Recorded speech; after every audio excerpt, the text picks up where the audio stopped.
বন্ধুরা আবারও আমি হাজির হয়েছি একটা নাস্তার রেসিপি নিয়ে, যেটা হলো একদম ঘরোয়া উপকরণ দিয়ে আর কেমন সফট আর নরম তুলতুলে দেখে বুঝে যাওয়া হচ্ছে বন্ধুরা।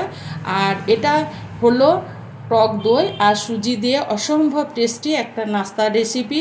এটা বানানো খুব সহজ বন্ধুরা। আর এর জন্য আমি নিয়েছি 1 কাপ সুজি আর নিয়েছি টক দই। এখানে আমি প্রথমে মিক্সিং জার নিয়ে নিলাম। এই জারের মধ্যে বন্ধুরা আমি দিয়ে দেব 1 কাপ সুজি, আর এই সুজি এই কাপ মেপে আমি দিয়ে দেব 1.5 কাপ জল। জলটা দেওয়ার পর বন্ধুরা আমি এখানে 1 কাপ সুজির জন্য 1.5 কাপ জল লাগবে। আর আমি এরপর দিয়ে দিলাম আমি উঁচু উঁচু করে 2 চামচ টক দই। বন্ধুরা এখানে আমি চিনির ব্যবহার করব। চিনিটা আপনারা আপনাদের স্বাদ মতো দিয়ে দিবেন। আমি এখানে 2 চামচ চিনি দিয়ে দিলাম, আর দিয়ে দিলাম আমি 2 চামচ সাদা তেল। তেলটা দিলে নাস্তাটা হবে সফট আর নরম। এবার এটা আমি একটা বেটার বানিয়ে নিয়ে এলাম বন্ধুরা। এবার আমি এটাকে একটা বাটির মধ্যে ঢেলে নেব। এরপর আমি এখানে দিয়ে দেব স্বাদ মতো লবণ, আর দিয়ে দেব গোটা জিরে। লবণটাকে আমি বেটারের সঙ্গে মিশিয়ে নেব। এভাবে নেড়ে আমি লবণ আর গোটা জিরেটাকে মিশিয়ে নিব।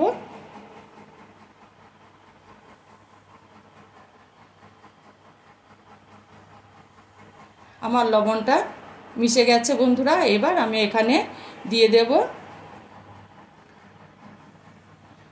এবার দিয়ে দিলাম অল্প একটু বেকিং সোডা। এখানে আমি বেকিং সোডার ব্যবহার করেছি, আপনারা বেকিং পাউডারও দিতে পারেন। এবার আমি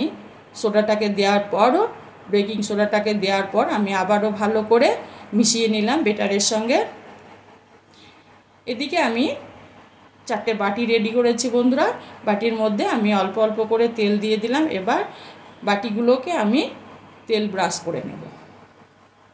এটা একটা অসম্ভব টেস্টি নাস্তা, সবাই খেতে পছন্দ করবে বন্ধুরা।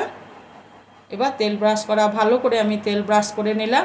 এবার যে বেটারটা আমি তৈরি করে রেখেছিলাম সেটাকে আমি এই বাটিগুলোর অর্ধেকের থেকে একটু বেশি বন্ধুরা, পুরোপুরি করা হবে না, কারণ বেটারটা ফুলে একদম পুরো বাটির সমান হয়ে যাবে।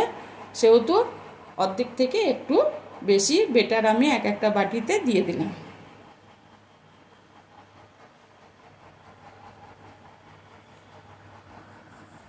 আমার বেটারগুলো বাটির মধ্যে দেওয়া হয়ে গেল।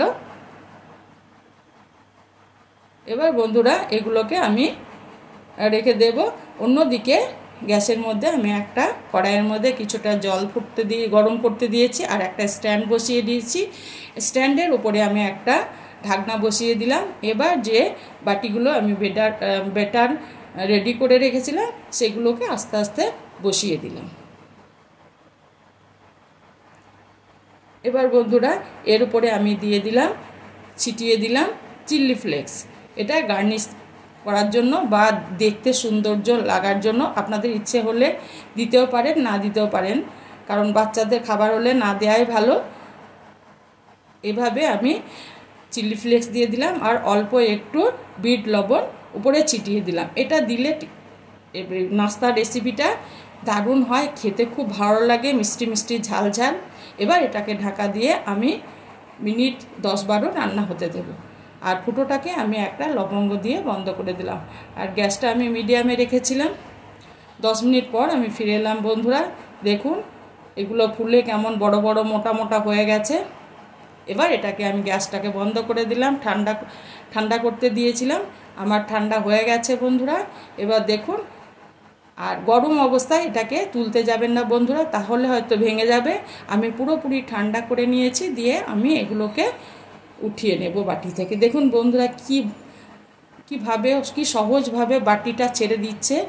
আর অসম্ভব একটি সফট আর নরম, ভিতরটা হয় একদম পাউরুটির মতো নরম আর সফট, আর খেতে অসাধারণ একটা নাস্তার রেসিপি। এটা স্কুলের টিফিনে বা অফিসের এটা দিয়ে দিলে বাচ্চারাও খুব মজা করে খাবে, বড়রাও খুব মজা পাবে। এইভাবে দেখুন বন্ধুরা কি সফট। আমি শেষেরটাও দেখি, আমার টিফিনের রেসিপিটা রেডি হয়ে গেল।